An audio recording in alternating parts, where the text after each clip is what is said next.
si former senator at DOJ secretary na kalalaya lang sa kulungan ni si Laila de Lima. Kasi isa rin to sa mga noisy, no? Isa rin to sa mga noisy. Okay, super noisy. Okay.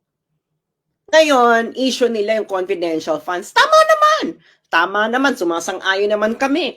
Ang pera ng taong bayan ang pera ng gobyerno ay pera ng taong bayan. Kaya dapat halughugin. Sabi nga ni Senator Risa Ontiveros na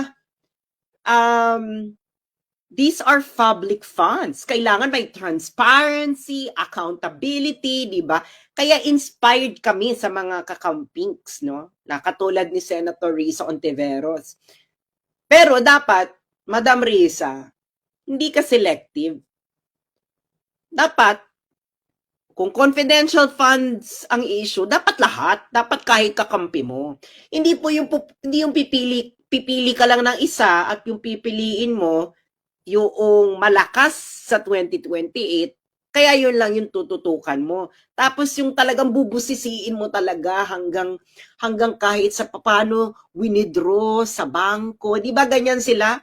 Hanggang sa kung paano winidraw sa bangko yung pera, ganyan. So ngayon, na-inspire naman kami sa inyo, confidential funds, o di hinalugog namin ang confidential funds, di ba? Sabi ni Laila de Lima, plunder daw, di ba? Plunder daw itong kay Vice President Sara Duterte na ongoing pa ang audit. Ongoing, ibig sabihin, hindi pa tapos ang audit. Aabot pa yun ng Supreme Court. Ibig sabihin, hindi pa yun final and executory. Ano lang sila, nagmamadali lang talaga sila. Bakit sila nagmamadali? Kasi papalapit na yung 2028. Pero dahil nga inspired kami sa inyo na halugugin ng confidential funds at plunder naman daw itong issue na ito, sabi ni Laila de Lima, edi pinuntahan natin yung 2015 audit report ng Department of Justice at nakakaloka. Nakakaloka, Laila. May confidential funds issue ka rin pala, be. Ay ang QR code na yan, dinownload ko na yung COA audit report na ating i-discuss dito. Ayan, pwede nyong picturean nyo muna yan para mamaya, scan nyo, ma-download nyo sa Google Drive. Nilagay ko na sa Google Drive. Yung ayaw namang ganyan, pwede kayong pumunta sa website ng COA, coa.gov.ph, tapos puntahan yung audit reports. Puntahan nyo yung DOJ at puntahan nyo yung 2015 COA audit report. Okay. Ngayon, eto. So, pag pinuntahan nyo yung file, pupuntahan nyo yung file ng observations and recommendations. Ang unang-unang sumambulat sa akin, mga kababayan, mga kakamping, narurok ng moralidad, sa observations ng 2015 COA audit report ng DOJ under sa inyong patron saint na kakamping na si Laila de Lima, ay ito, audit of cash advances for confidential expenses. Akalain mo naman, sa tinami-dami ng observations na pwedeng gawin ng COA, ito yung unang sumambulat. Yung QR code na yan na yung, dinownload ko na yung file ng COA para hindi na kayo mahirapan. Dinownload ko na yan, nilagay ko sa Google Drive. Basahin natin ito, English muna ha, mga ka-moistures, tapos tatagalogin natin ito para maintindihan ng lahat. I-share nyo ito sa inyong mga kamag-anak nang makita nila kung paano nila sinasalaula ang utak ng sambayanang Pilipino. Okay? Share nyo sa inyong mga chat group ngayon na, sa inyong mga page, sa inyong mga Facebook groups. Okay? Basahin natin sa English muna. Disbursement vouchers.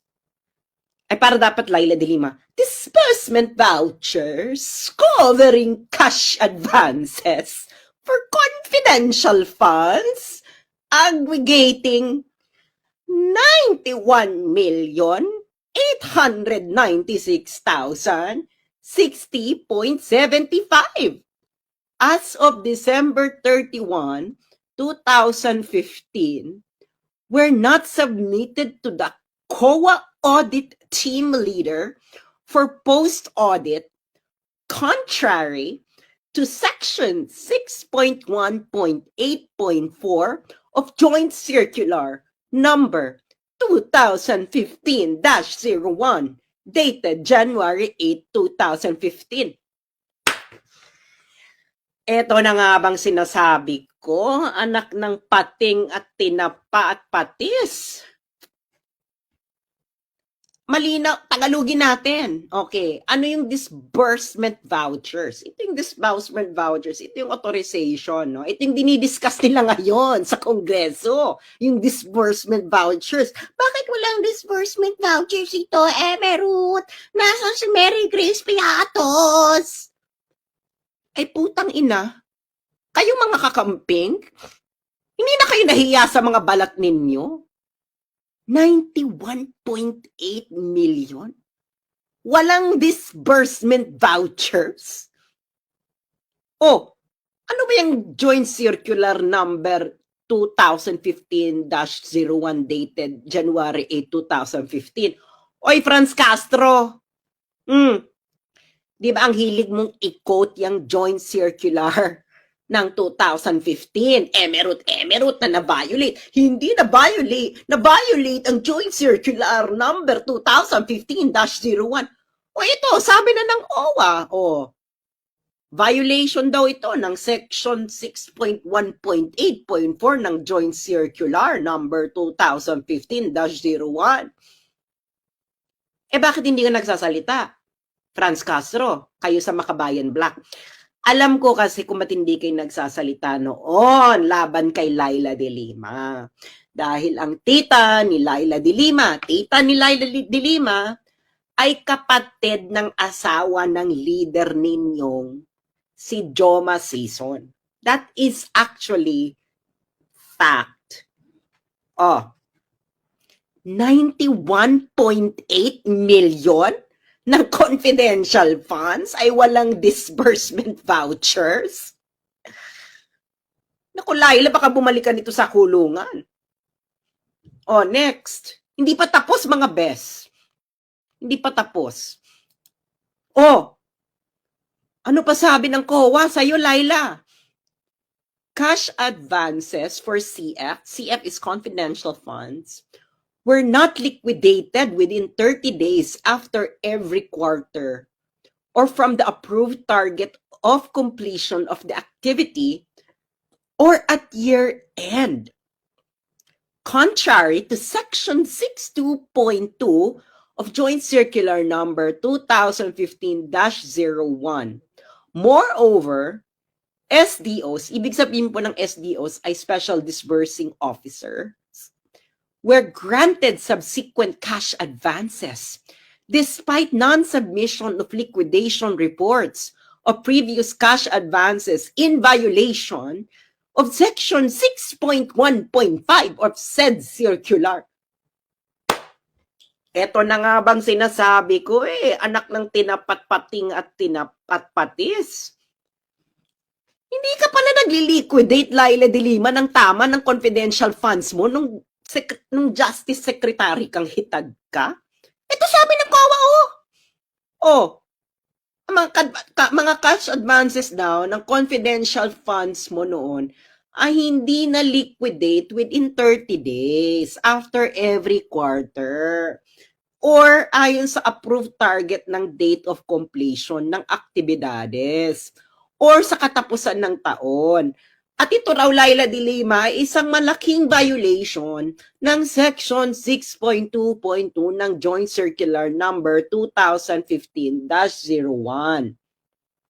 Ayan ang QR code ng COA report. Pwede nyo i-fact check yung mga nanonood ng mainstream media. Kung hindi kayo nabubusalan, dapat ibalita nyo to. Dahil kung hindi nyo ito ibabalita, ay wasak na naman kayo. Wasak na naman ang kredibilidad ninyo. Di ba? Can you imagine? Mali ang liquidation mo, Mare. May issue ka pala sa confidential liquidation ng confidential fund, Laila. Diyos mio, Santissima Trinidad. Ano pa ba? Meron pa ata ito si Laila. Ay, ano to? Meron na naman ang observation ng COA, 2015 COA audit observations ng DOJ. verification and analysis of the account advances to special disbursing officer showed that from January 1 to December 31, 2015, cash advances under the confidential fund were granted to special disbursing officers or SDOs in the total amount of 173,755,064.92. Okay. Of this amount, only 49,943,81.57 was liquidated, as evidenced by the transmittal letters received by COA ICFAO, leaving an unliquidated balance of 123,811,983.35. Anak naman to ng saba. Laila, may violation na ba yan? 123.8 million ay hindi liquidated sa confidential funds mo noong pagkatapos ng taon, December 31, 2015? Oh, tangina, what in the hell, Mary Grace Piatos, is this sorcery, Laila? Oh, transmittal letters, okay na pala sa liquidation nung panahon mo, te. Pareho lang naman ang sinusunod din yung batas. Oh. Pero ikaw, 123.8 million, hindi liquidated ang cash advances. Ano to? Asan yung perang yan? Oh. Alam ko na isasagot nyo dito na hindi, Sans. Niliquidate naman pagkatapos nasita ng COA. Wait. So may pwede palang ganun. Pwede palang i-liquidate afterwards, masita ng COA. O di ba yan ang minabato nyo kay Sarah? Na hindi proper yung liquidation? O ikaw dito, 123.8 million? Ate Laila, ano ba to? Frailties of a woman din ba ito? O, malinaw naman ang sinabi ng COA. O, December 31, 2015, meron kang 123.8 unliquidated. Oh, bakit? Anong pinagpuputok ng butchi mo dyan, Laila? Pwede palang transmittal letters din. 14, kita mo na. Ano yan? Bakit ka masyadong noisy? Ate Laila, mga kakamping! Kailangan matining ang boses natin para katulad natin sila mga pa-virgin. Di ba ganyan sila magsalita? Nasaan si Mary Grace Piatos? Actually, nasan itong 123.8 million na unliquidated sa confidential funds mo sa Laila? Madam Laila, hindi po ito fake news. Paki-download po mga kababayan, no? Ang COA report, ayan na ang ating QR code. Asan ito, mga Bex? Ano na, mga kakampings? Ikukulong din ba natin si Laila? Okay lang naman ako na ikulong si Sarah, pero sama sila. Di ba? Hindi mo pwede ikukulong si Sarah, si Laila malaya. Hindi pwede, dapat sabay. Di ba? Di ba? Dapat sabay. Dapat tama, di ba? Kung ikukulong si Sarah dahil sa confidential funds, dapat si Laila din ikulong. Pwede sila magsama sila. Kung gusto ninyo, okay lang naman sa amin. Di ba? Pero hindi po pwede. Yung sasabihin ninyo, hindi ginagamit lang namin si Sarah as example. Mali kayo dyan. Ang example, dapat yung mas malaki na violation. 'Di ba? 123.8 million ang liquidated nung December pagkatapos ng taon sa Laila. Bakla ka na. Ate, ano ba yan? Ewan ko ba? Paki-share to, mems. Paki-share nyo na to para malaman ng mga kamag-anak nyo sa Pilipinas ang totoong nangyayari. 123.8 million. Laila, confidential funds mo. Hindi liquidated. O, yung 49.9 million, transmittal letters lang? Ha? Pwede na pala yan? Pag kayo mga kakamping, pag mga kakamping ninyo, makinig kayo sa akin mga kakamping, pag kakamping ninyo, pwedeng transmittal letters. Transmittal letters, pwede. Pero pag hindi ninyo kakampi, hindi po pwede yung transmittal letters. Pwede pala sa inyo yan na may unliquidated na confidential funds. 123.8 million.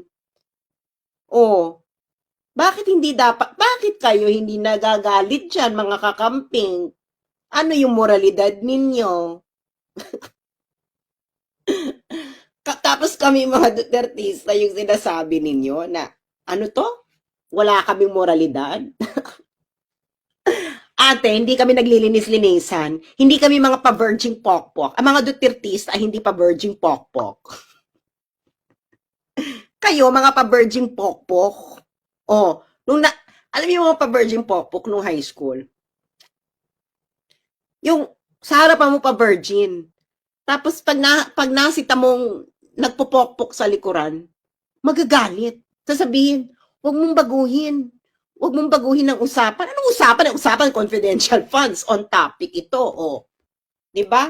On topic. Confidential funds. Sabi nyo, pag-usapan lahat ng confidential funds. Pag-usapan din natin yun sa inyo. Kung ikukulong yung iba, ikukulong din dapat kayo. Okay na naman sa amin yan. Diba? Kung lahat kayo nagkasala, diba? Actually nga dapat ang parusa dito para nung panahon ng mga ninuno natin. Yung papakain yung itatali sa puno tapos papakain sa langgam.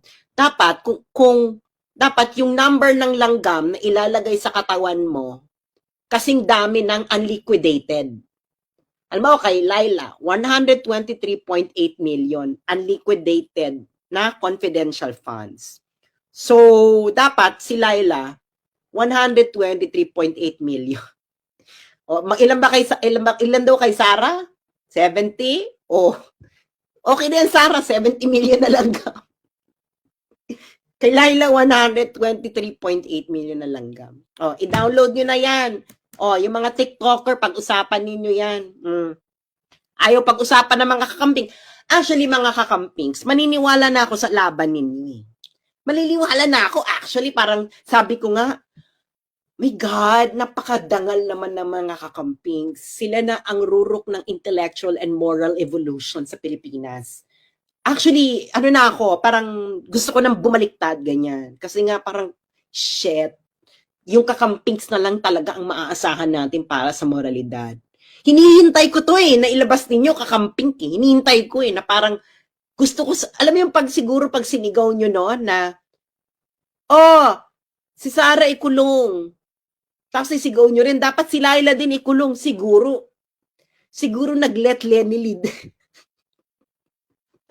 Siguro nag-let Lenny lead kami, no? Diba? Pero hindi. Hindi ganun ang ginawa ninyo. Kaya alam na namin yung mga galawang ganyan. Yun yung mga galawang, do as I say, but not do as don't do as I do. Do as I say, but don't do as I do. Ibig sabihin, pa-virgin pokpok. Download nyo na yan. Laila, dito fake news. Galing to sa COA audit report ng 2015 ng Department of Justice. Huwag kang magmaang-maangan dyan. Pasalamat ka, kakampi mo ang Pasalamat. Kasi mautak din to si Laila, no? Patapos na kasi to, 2015, 2016, tumakbo siyang senador. So 2015, si ate mo, nag-resign niya ng October. Siyempre, hindi na siya mahabol. Hindi na siya DOJ secretary. The moves mo ate the moves. Pero, may iniwang 123.8 million. Sasabihin mo, hindi mo responsibilidad yan. Actually, gusto ko gamitin ang favorite word na ginagamit ng mga kamping laban kay Sara. Command responsibility. Hindi, may command responsibility dyan si Sara kahit sa pag-withdraw ng pera sa land bank. Kasalanan niya yan. Ina-apply lang naman namin ang inyong intellectual framework. Hindi ba? Bawal pala yan. Kayo lang pala ang pwedeng mag-apply niyan. Aba, ano to? Ang birth certificate ninyo, mga magulang ninyo, si Mama Mary?